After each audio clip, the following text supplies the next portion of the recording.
Namo Buddhaya, this is Abhinav Gulecha and I welcome you. In this video, I am going to share on how we can practice mindfulness in our daily activities. So friends, a very important thing to note here is that the Buddha's teaching on Satipatthana Sutra, the four foundations of mindfulness, which he said that is the direct path of liberation to all beings. He never said that in that discourse is that you only do your mindfulness only while meditating or only while sitting, right? That mindfulness has to be practiced entire day, right? Now sitting, when you do it, it is easier, right? Because you are dedicatedly doing this work. But as much as possible, we have to also try to bring mindfulness in our daily activities. Whatever we do, we have to do it with mindfulness. So how to do it? See, my learning, whatever I have learned and what I practice is in the insight meditation tradition of Mahasi Sayadaw. Mahasi Sayadaw was a great Burmese monk who revitalized the Vipassana movement. So my teachings are based on his instructions on Satipatthana Vipassana, and the detailed book, if you want to read, it is available. It's a free ebook that is available. You can go in the link and you can download the free ebook. Another way is, if you want to, if you prefer listening, then there is an audiobook by Audio Buddha on the Satipatthana Vipassana. So you can get the detailed instructions of Mahasi Sayadaw on how to practice mindfulness in various activities like sitting, walking, everything, right? So that you can refer. So on my channel, there is a full playlist of insight meditation where you can find the all the things about this method, and various videos I have made, like mindfulness of walking, mindfulness of sense actions, mindfulness of, like this video that I am making, right? So all these short videos will be available, so you can check that. So before moving forward, just a few ground rules. I've just made a list of points so that I do not miss any point. Okay, so a few ground rules. First is, as we discussed, what Mahasi's method is. Mahasi's method is noting, recognizing each and every movement, either in the mind or in the body. How it happens is, either there's a movement in the mind, the intention, thinking, feeling, all these things arise, or movement in the body. So first there is a movement in the mind, and then there is a movement in the body. So we have to keep on noting whatever movements are happening in our mind and body, right? So whatever internal and external phenomena that generate, so you have to just note them, right? So if you are sitting, you have to note just as sitting. You don't need to verbalize, just note it. Like, I'm raising my hand, I just note it as raising. I'm lying down, I'm putting my hand down, it's like down, right? So it's like we have to just note the movement, any movement, and to the extent possible, right?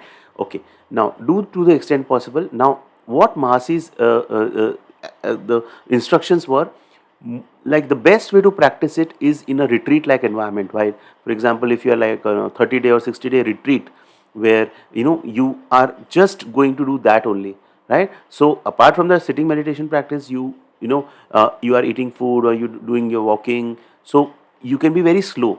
But in the normal life, we cannot be like that.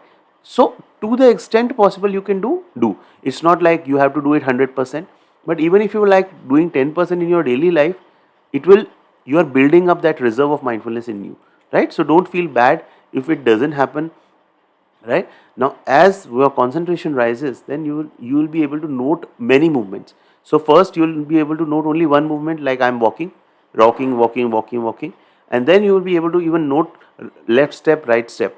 And then as you practice further, you can even be note the placing of the rising of the foot, the moving of the foot, the placing of the foot. So it comes with gradual practice, right? So we have to start somewhere. So just be mindful of whatever movement are happening, either in the body or in the mind. Just note that. What is the aim? Why we are doing this? We are doing this to get free from suffering, right? So that's why I always say is that mindfulness is not something like, it is made to be a kind of a general wellness solution because it appeals to a lot of people. But mindfulness, the purpose of mindfulness is to get free from suffering, which is the entire question why Buddha went in search of enlightenment, and he got enlightened, and he realized that after he got enlightened, he realized that we need to have the insight that there is no permanent self. Generally, when I'm mindless, I am having this permanent self that I am angry, I am greedy, I am having this desire in me. This like I do it with an I, right? Now we have to break down this I and into small movements, and then when we realize the three marks of existence: everything is impermanent, there is no permanent self, and everything, this whole arising and falling, is suffering. So when I realize that, I get wisdom, and I get insight. This insight is basically giving me wisdom, right, onto the three marks of existence, and then I get free. So that's the path that Buddha has given, right? Okay. So now one more thing is that the more you slow down in your daily activities, right? One is that we rush into, right? So wherever we have to rush, we have to rush, no problem. But if we can just a bit slow down in our eating, in our walking, right, in our talking, if we slow down, then it becomes easier and easier to practice mindfulness. Now, what we have to do is that we have to note one distinct movement at a time, one distinct thing, right? So there may be like three things that are happening. For example, you are sitting, you are thinking also, you sitting also, right? And there is also some pain in the body. So whatever is the one most clearly distinct thing, you have to note that. So if thinking is the most clearly distinct thing that is right now happening, you note it as thinking. Now, if you are confused about whether it's what is the most distinct thing, is it thinking or sitting or itching, just note it as confused, the confused state of mind.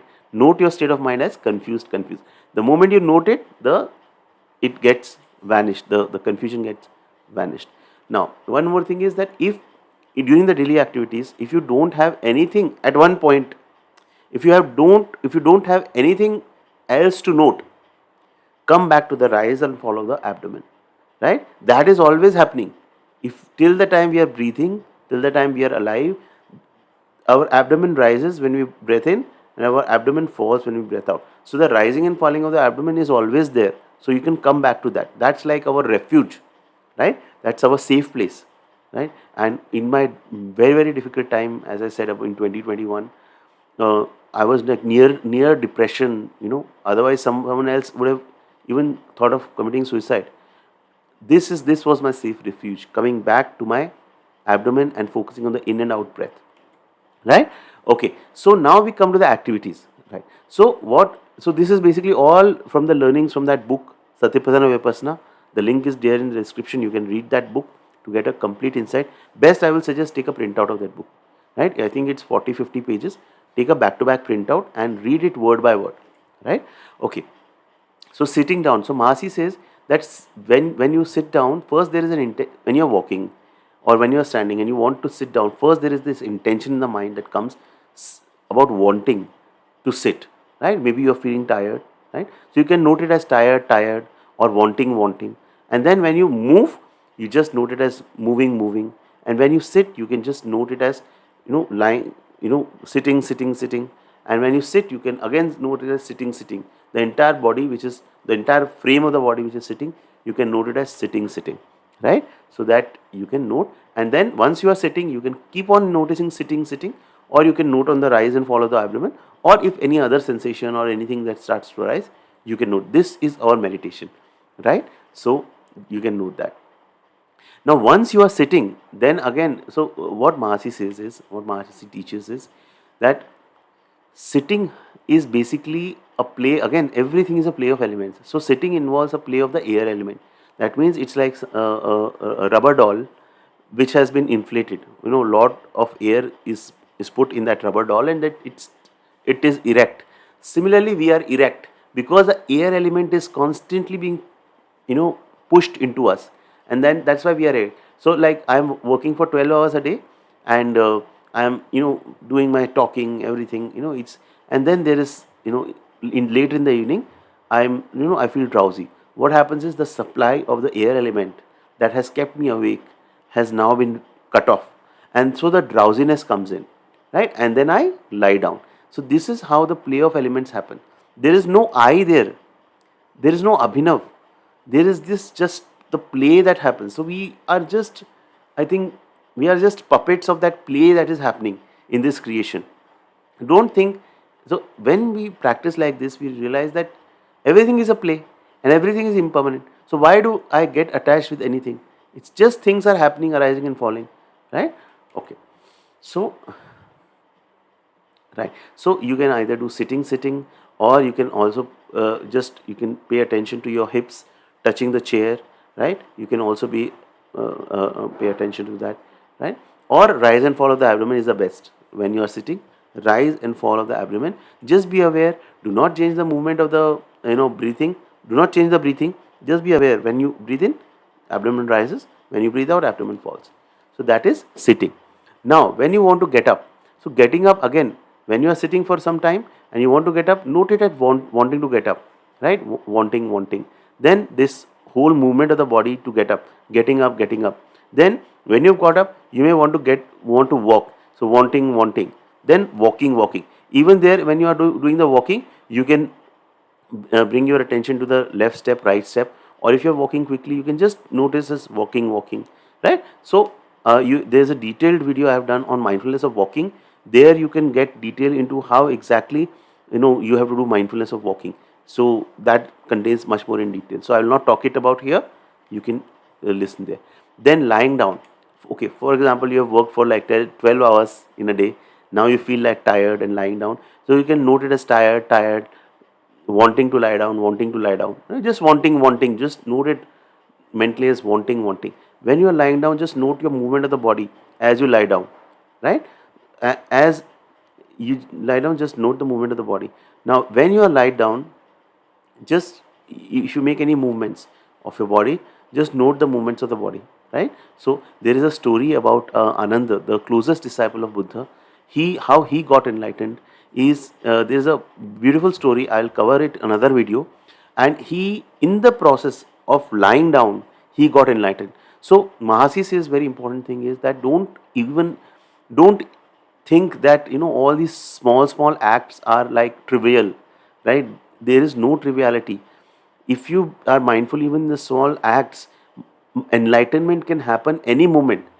So for Ananda, it was, he, when he was just lying down, he was like lying down, that there and then he got enlightened. So that is the importance of the constant practice of mindfulness without breaking. Please check my separate video on Ananda's story of enlightenment. So I will cover that in detail there. Now, when sleep, so when you are going to sleep, just note it as, first of all, there's this sleepiness that comes. Note it as sleepy. You can also note it as your head touching the pillow or your body touching the bed, the eyelids getting heavy. Note each and everything. So what Mahasi says is that a true meditator who wants to achieve liberation is even prepared to spend various sleepless nights, right? Because what happens is, there is one thing about the sleepiness, the energy of sleepiness that is there, and one is the energy of concentration that is there, that you have developed over time, right? So if whatever wins, according to that will happen. If your energy of concentration is very high, even if you are feeling sleepy, you will again become fresh. You'll note it as fresh, and you will keep on noting. But if the energy of sleep wins, then you will go to sleep. So nothing bad in going to sleep, but there also may be a possibility that you might be awake for some time. And what I will say, if you don't go to sleep that well, if a lot of people face this problem, they can't sleep well, just follow this practice of noting each and every movement of your body, of your eyelids, of your intention, thoughts. And when you do that, automatically you don't even know how you'll go into sleep. And then when you go into sleep, there is where the body does the healing work. The internal healing work is done, and there we cannot be conscious, right? Maybe in a very, very advanced stage, even in sleep, a person can be conscious, but not us, right? So we have to just ensure that the moment from lying down, the intention of lying down that comes, to the moment that we actually sleep, we need to be mindful of each and everything. Did this practice. I didn't even know in 2021, when I was facing very difficult time. I couldn't sleep at night. I instinctively practiced this. I was not even aware about insight meditation and all these things. I instinctively was just aware of each and every sensation in the body. So what lot of times what happens is, these practices that we do, we have maybe learned these practices in our past lives, and all these impressions we carry, and we carry as a kind of a reserve, and when there is a need, then that knowledge comes up, right? So you can do that. Sleeping, waking up. Okay, you have slept, now you are waking up. Recognize first this intention. So you've just wake up, your eyes have have woken up. Recognize this intention to wake up, most importantly, right? Then slowly, as you rise, just slowly recognize this, note the rising, sitting. So you rise from your bed, then you sit for some time, 2-3 minutes, and then you walk towards your bathroom or whatever, right? So you're walking, right? So you can note this. This actually can make your home a meditation place, right? So if you don't have some very small kids, and its life is fairly peaceful for you, then you can even make your home, your day as a meditation retreat in your own home, right? So by this, following this practice. Okay, urinating, defecating. Now see the kind of a beauty of this practice. Even the process of urinating and defecating is actually a practice, right? So when you urinate, you just know the urination. Defecate, you know the process of defecation, right? The individual movements of various body parts that happen. Now what happens is, in urination, why urination happens, the water element becomes active, so the urination happens. In defecation, the air element becomes active, then we are able to defecate, right? So all these things we need to be aware, right, as much as possible. Then washing the face or taking a bath. So again, when you do that, you can just, as you are stretching your hand, you are just taking the water in your hands, then you are splashing it on your face. You can just note as much as possible each and every small movement, right? So initially what will happen, you will just note it as brushing, right? That's fine, but as your meditation practice becomes precise, you'll be able to know the rising, the falling of the hand, all these things. So it will take with its time, right? Okay, then if you can just washing your face, rubbing, or when you are when you are bathing. And bathing is a very difficult thing for me. I can practice mindfulness everywhere, but in bathing something happens, and my mind, for that maybe 10 minutes that I take for having a bath, it goes into making plans, and which topic I'll make a video on, and all these things, or some other problem. I don't know why it happens to me, or I don't know if it happens to other people, but bathing is an activity for me. It's very difficult. So if you're using a bucket, bending down, taking the water in the bucket and using it, and the sensations of the water on the body, all that you can be mindful. Note the individual activity, whatever is the clearly distinct, most clearly distinct, you can note. Then meal. Now when the meal comes to you, now we rush in the having the meal. What we can do is we can just be aware of this meal. First of all, it's in front of us, looking, seeing, right? And then you are just taking the roti or whatever bread, and then you can just note the hand movement, right? Then chewing, swallowing, then going down, digesting, right? All these movements you can note down. Then liking, disliking, right? So if you have food cravings, so I have food cravings, right? And I have, to the extent I've come out of it, but still I food is something that I have the likes and dislikes on food, which is not a good thing. We have to get over these likes and dislikes. So if the food is good, if mind says good food, so liking, pleasant sense, pleasant. Food is bad, suppose the sabzi that you have got, the vegetables that you have got are not to your liking, so not liking, that also the mind's state of mind we have to note, or the feelings that arise in the mind. So this is it. It's a 19-minute video. There are many activities like changing clothes, opening door, closing door, switching the light on and off. Everything we need to be mindful. So I hope this video was useful. You got some insights on how to practice mindfulness in your daily activities. Do please share your thoughts, comments, your reflections, your learning, right? We are all on the same path, so whatever you feel, please do share. Thank you so much for watching. Namo Buddhaya, Namo Buddhaya.